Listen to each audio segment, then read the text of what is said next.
Viewers, you welcome to Edify TV. We are right here in Kumasi at Asumanso, where we are visiting Evangelist Lord Kenya to continue a conversation we started with him on the 31st night at his church. And you wouldn't want to miss this. This program also brought to you by the Imbus Herbal Mixture, Police in Edru. We are right here in Atasamanso at the residence of God's servant Lord Kenya.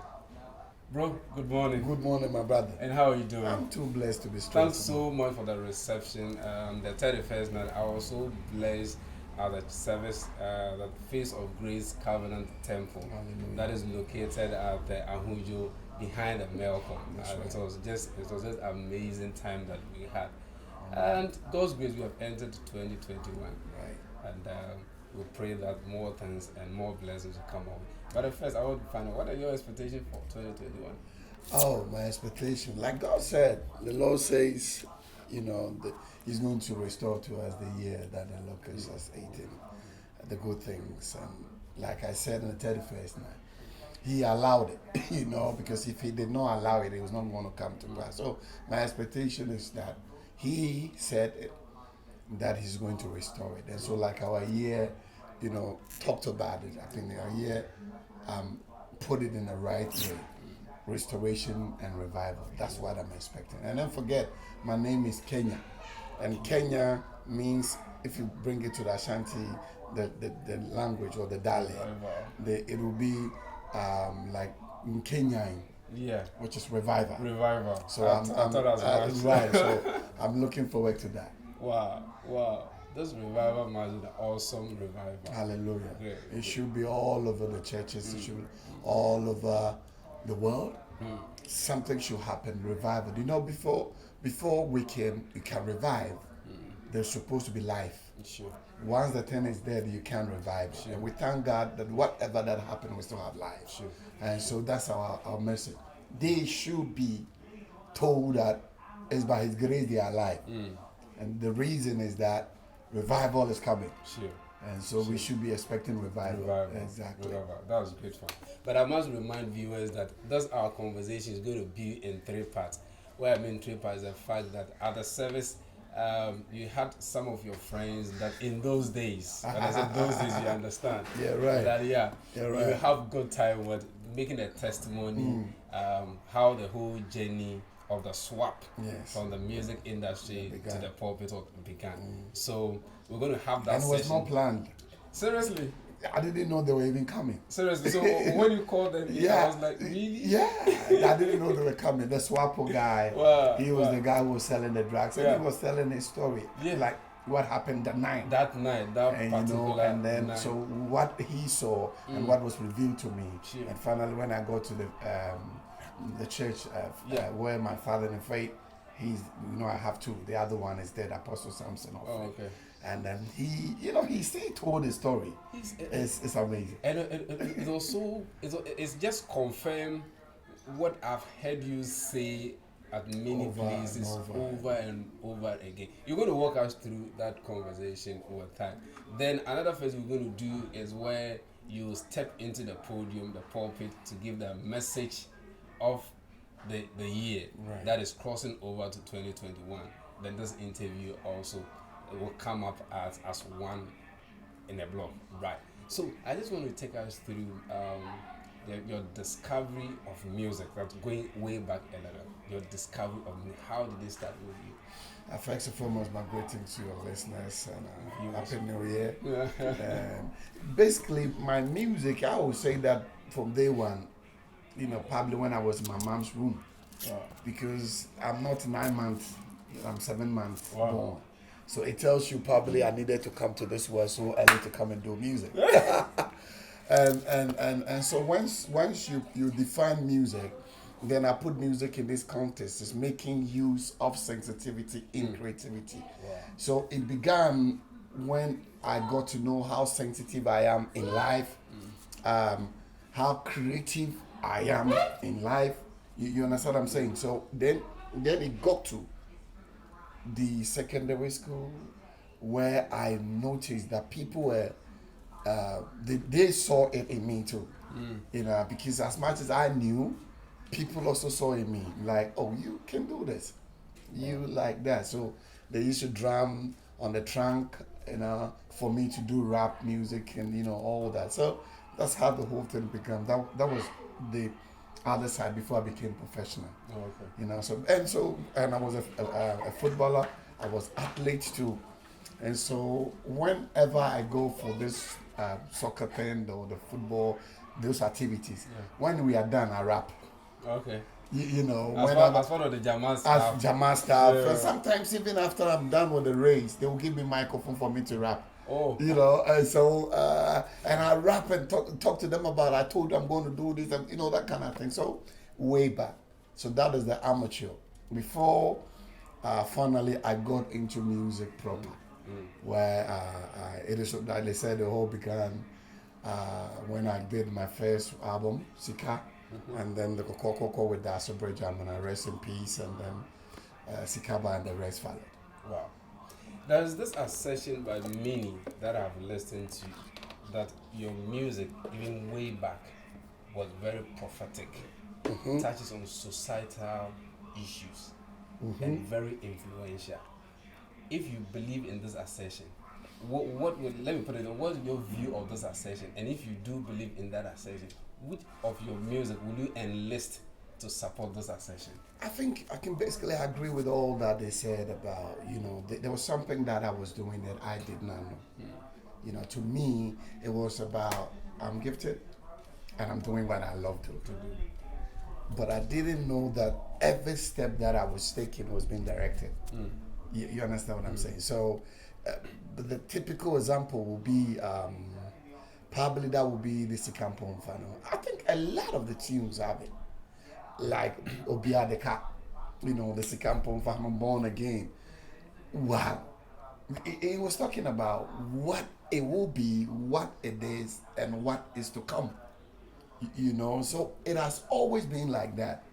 And so, yes, they were right. A couple of tunes that even I don't even remember. One of my friends sent me my first one.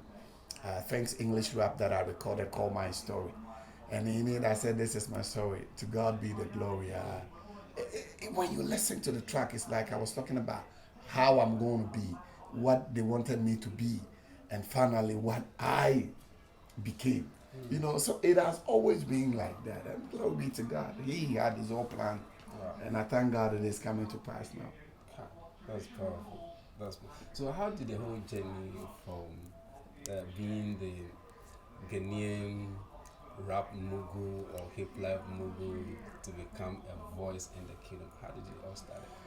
Oh, so he started probably when Swapo said it the other time on the 31st night. And it began, I think it was the 28th October. Okay. Apparently, when Swapo finished it, remember when he said we have to beg my wife? Yeah. I was going to come to that point. So, like I was asking earlier, I wanted you to take us through how the journey began from the music movie to the pulpits and the voice of God in this recent time. Yeah, it started on 28th October 2010. Apparently, I had gotten so much of it, and my drugs was gone. It was finished, and I had gotten into a big fight with Ohima. Okay. Ohima. That's your wife? Yeah. Ohima, okay. That's it. It was crazy. It was hell. Wow. And so I needed some of the drugs more, and I needed more of it. And so I to called cool you down or to spike up?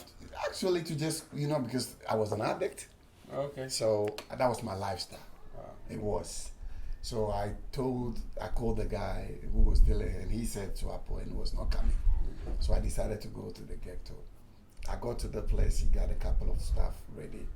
And then, like we were saying, how they had the drink and blah, blah, blah, we were there. And then all of a sudden, what I saw, he could not see. Because I was seeing that the place was turning whiter, and then go to the whitish point of it, that I saw the image, that I could no more look at it. And when he started speaking, I could hear him. And unfortunately for me, these guys, Swapo was there. I think there was another guy. Yeah. Swapo was the guy who came to the church. Yeah, he was the one who came to the church. He was his version of the entire experience. So he was there, but they could not see. He could not see. He could not hear me. He could not hear what I was saying. He could not hear what I was saying, and he could not see what I was saying. Wow. So, when after I was spoken to, that's when I fell down, like he said. I was crying. I was crying like a baby. They never seen you cry. No, I'm too hard to do that. You know what I'm saying? Yeah, I'm the Don. You know what I'm saying? Dons don't cry. You know what I mean? The papas don't cry. Sure. Especially if you do that, you do it in a hidden way. You don't show it, like that. How? And I was crying, like he said. And so I told him finally that I'm quitting this thing, But then I was told, my conversation with, that I didn't know Holy Spirit.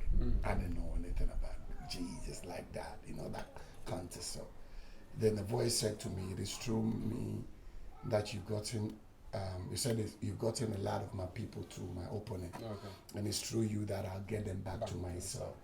And so he showed me a couple of things, how the whole thing began when I was a kid, how the thing changed from being the Lord Kenya, whatever it is, to what he wants me to do now. So finally, I told him I was going, and so I was still crying till we got to the place that I got to the church, and rest in peace, Apostle Samson Offen. That's the church I entered. And like they said, the rest is history. 10 years down the line, 28th October, we celebrated 10 years and decade in ministry. Yeah. And so this 28th October, by God's grace, will be 11 years. Sure. You remember that video? I think you sent it to me. So that's the first video I uploaded on my YouTube channel, the edifitv. Oh, so when you go there right and you type in edifitv, you see that liner you did for the advert for the 10-year program. Yeah, it is still there. Okay. Right. Okay. It means a math for it. Yeah, that's it. So 10 years down the line, how has been the journey? It has always been interesting, always been challenging, and always been an experience. It's total experience, and every day something new do come out, and then you think like, oh, so how is the journey going to be like, and whichever way it is, God comes forth. He always comes forth. He always come true to save you, always come true with things that you don't even know is going to come to save you, and a lot of souls won, a lot of miracles being seen in the ministry, signs and wonders, the word being taught, preached, and I would say that it is an experience. It's total experience. It's still unfolding. Every day, 2021, we're expecting something better, and as it comes, new things is going to just crop up. So I just have to know that I have faith in him because he is what he says he is. He doesn't change. Nothing will change. Nothing will change. He's constant. And his word is always eternal. It's forever. When he says you are blessed, it's not that now you're going to be blessed. You are blessed already. It's for me to activate the faith and get what it is to be. Materialize. So, you know what I'm saying? So that's all I say for now. But God has been good to us. So 10 years down the line, what are some of the experiences that you want to share with us as viewers, as young people, battling with this call because you are in a certain profession that you think materially it is rewarding, and looking at ministry and sometimes you look at people around you who supposedly be in ministry, it doesn't really tally. So you are battling with that struggle, either to go or not to go. What are some of the experiences you want to share with us? Experiences, if I'm going to talk about experiences, I think it's going to be like that till you leave here. But I'm not going to mention names, but every day and now, right, where you see things like that. And especially where I find myself in Kumasi, we see a lot of men of God that their focus is different. And as a result of that, maybe I'm going to take it from here. The background of Ashanti, as it were, it's coming from where they used to go and consult. So some of the people do come to you and their aim of coming to you is for Abusa. They don't want to hear the word of God. Yeah, no. It's not about word of God. Unfortunately, this is the area. It's more. Yeah. More. It's like so. Some of the men of God have taken advantage of the situation, okay. And now they're into the minds of the people. And they know that, okay, I'm not going to waste my time talking to them about God and Jesus. Let me just talk about bring this oil, come and buy cocoa. You know, that's more in Ashanti. So when you come in and then you are not like that, it's challenging. Weird. It's challenging because it's like the woman called me. I was on the radio station after I finished preach. She called me and he said, "Man of God, I want to come see you." I said, "Yeah, come, mommy." He said, "Where should I come? I want to get myself prepared." I said, "Just come. As you come." He said, "Should I bring money on me?" I said, "Money for if you're coming in and it's for offering and those that's okay, but nothing like so-called not buy this." He said, "What about counseling?" I said, "I do." "You do charge for it?" I said, "No." He said, So what are you doing? Are you sure? I said, "Wash it." That's the right word he used. Wow. Are you sure that you are powerful? Powerful. So you're powerful because those who are powerful to her are the people that take you through those protocols. That's some of the things that, and then you can talk about your friends, you know, who them also have in the back of their mind, like, okay, listen, won't you think maybe Lord got in there because of something? Maybe they are your friends that they know that when you are the other side, you were a superstar, you were, you know, and then maybe they are not saying that you got in there because of money, but they kind of teasing you, sort of. They will say, "It's where dollars D baby you one city."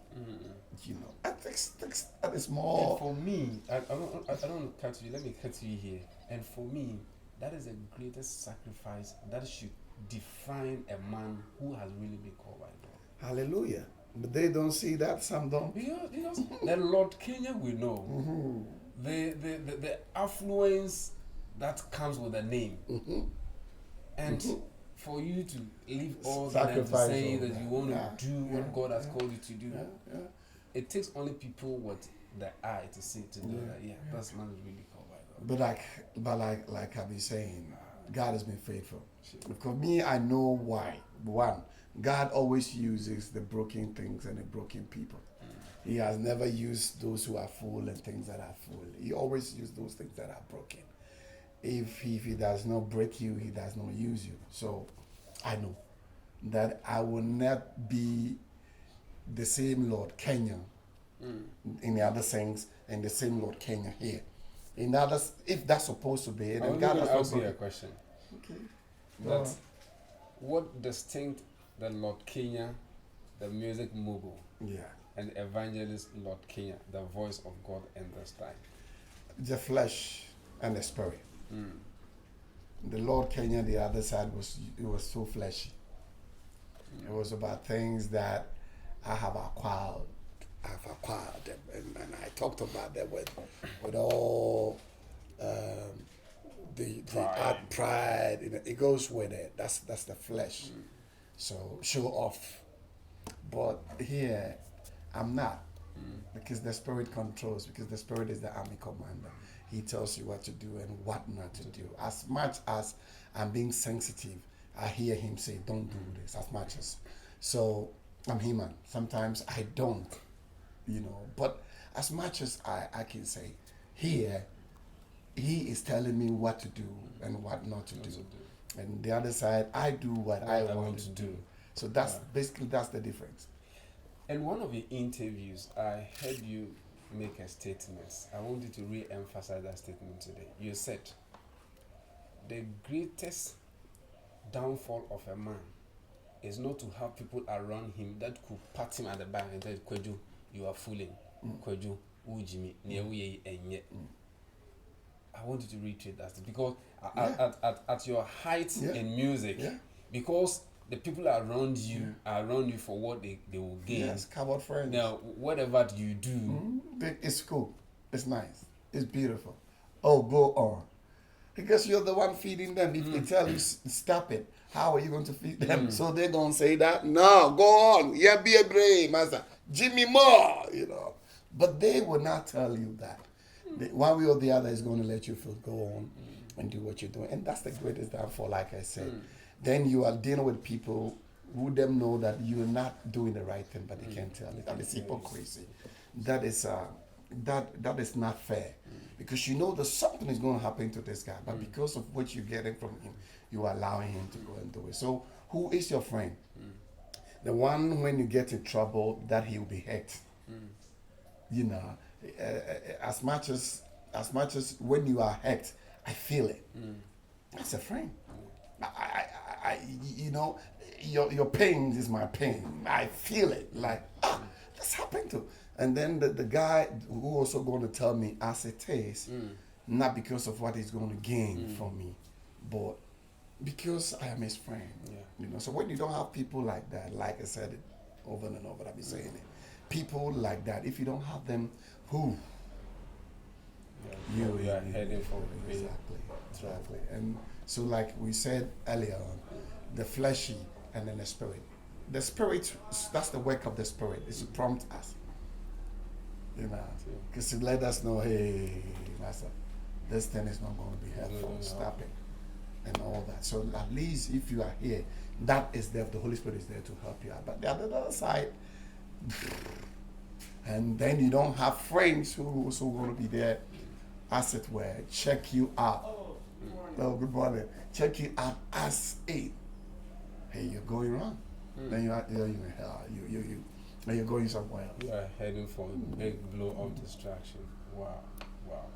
Now, let me find out from you. That's growing up as a child, as a young boy, becoming a music star in Ghana, across Africa and the world, so to speak. What could you remember or recall that at a point spoke to you, impacted your life? Somebody maybe said a word to you. Maybe you read a book somewhere and a quotation or a phrase in that book, whatever, a story that you heard about that always ring in your mind, that you recall, that has made an influence and impact in your life some way, somehow. This is going to be unfortunate, but I'm going to put unfortunately at the same time fortunately. You know, it's unfortunately and fortunately. It's Tupac Amaru Shakur. He's a rapper in America. He's dead, short. But you see, he was saying things that was so difficult for him to do it. In other words, he says things that, if you think about it, it's like, oh, he said something like changes. Things will never be the same. And you're expecting a rapper not to say that. I mean, as a rapper, you know the things they're telling you, wear shoes, get jewelry, get jewels and girls. But this guy says changes. Things will never be the same. That's the way it is. A couple of things that he has said, where's that, when you're listening to him, he was a poet. So listening to him, there's some few things that he said, but I think I'm going to single this thing out. Changes, things will never be the same. At least for me, I knew from day one that I was not going to be a superstar till I die. You knew that? Of course. He said that changes. And when he was even dead, he was dead. You know, Obama came in to be the president. And guess what? What Obama was using, like the campaign theme or the campaign message, was changes. The Obama was talking about change. Something that Tupac has said. And so you see, I'm like, okay, wait a minute. Yeah, things will never be the same. And truly to that, Obama came in as a change. For the first black man. You know, so changes. Yeah, Tupac did. Pac Amaru Shakur did. He did. And he said a lot of things that when you listen to him and you say like, oh my God, this guy should have known better. You know, he knows better, but they should have lived better. Different you know what I'm saying? It's like there was like some power somewhere was influencing him. They knew that this guy is too much. They gotta do something with this guy. They gotta get him out. Something like that you feel. But trust me, if there's any before I became a Christian that I listened to that got me on thinking was Tupac Amaru Shakur. Changes. Wow. Things will never be the same. Eddie Ranstrow. Come on. Rawlings was president. Rest in peace, my brother or my father. And so much respect for him and so much admiration for him. I remember the first time he called me to come to the castle to do performance for him. Wow. I have done the Sikaba. When was that? I think it's supposed to be 2001, 2000 and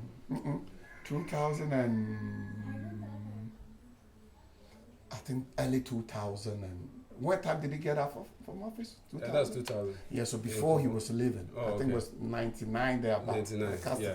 And I used to hang around Adabraka, so Adabraka to Castle. So the soldiers came to me. I was saying, when they came he spoke to me on the phone. They came to pick me up that the old man wanted to see you. He wanted you to come and perform this day. And I got there. And I think my favorite tune that he loved was the Yeah, why Junior? That was his favorite. Wow. As a politician, he wants the people to make up their mind. That kind of thing. So, yeah, why Junior? Wow. And I was performing.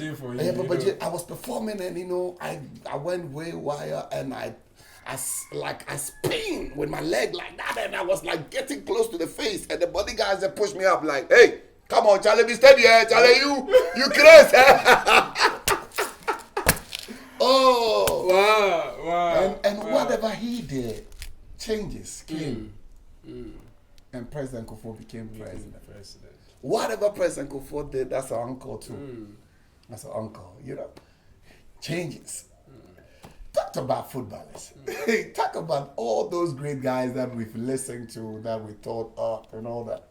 Talk about the greatest journalist ever lived in Ghana.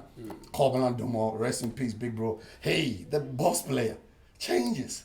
Whoever thought that Kobana would go, and then the one who's going to succeed him is going to be Kojo Pon Nkrumah. Who thought? I mean, come on! And Kojo Pon Nkrumah was, Kojo Pon Nkrumah was doing the morning show. Changes. Now he's the member of parliament. Come on! Whoever thought about that? Everything that has been said about that guy in that contest changes. Oh, I can go on and on. Things will never be the same. This brings into mind our brother Kode's song, Things Are Not the Same Anymore. That's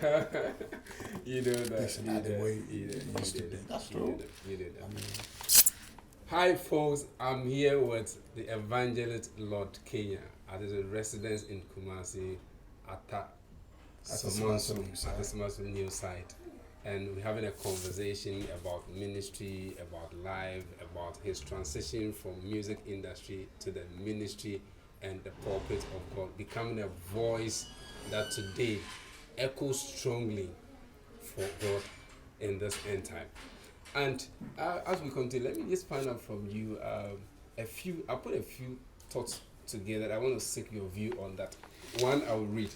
The first one says that the past is a nice place to visit, but not a good place to stay. That's so perfect. I mean, it's a nice place to visit, but don't have to stay there. Whenever you stay in the past, always in the past, you're negative. You're negative. Because you see, things that happened in the past, I can't bring them back. I mean, can you bring those who are dead back? Not at all. I mean, we can't do that.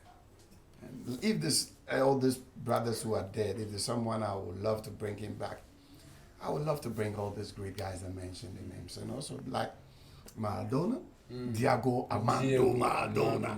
Come on! I wish that guy never died, man. I wish he's going to be there forever. But how am I going to do that? So you cannot bring him back. So it's in the past. So why do you dwell in there that, okay, I want to bring him back. I want to bring him back. That's an example. I want to bring him. I want to bring Papa J back. I want to bring Kobno Domo back. I want to bring Dasubri Jomna back. These are my brothers. You know what I'm saying? Kofi B back.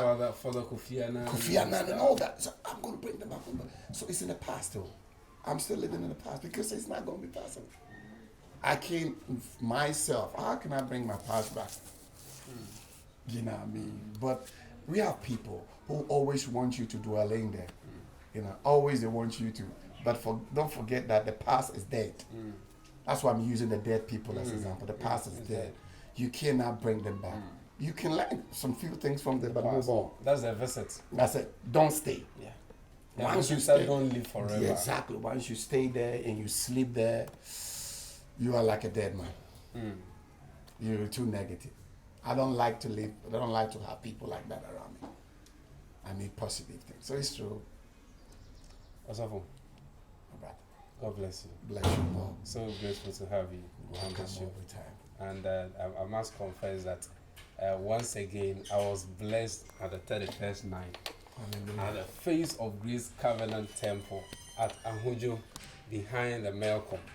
In case you are the type who is not too good in geography and you can't find your bearings out, when you get to Ahujo and you want to visit Evangelist, please, you can call this number 0277 47 3537 0277 47 3537, and immediately he himself will usher you, will welcome you. Anytime you're in Kumasi and you want a place to fellowship, please don't forget to visit Face of Grace Covenant Temple around Ahunjo behind the Maycomb supermarket. Please don't miss an opportunity in the house of God with a servant of God. This has been Edify TV, that word series, and my name is Nana Esiedu. Thank you for watching. We'll come your way same time with another powerful video. And this program also brought to you by the Imbus Herbal Mixture, the police in the Edru. Thank you for watching.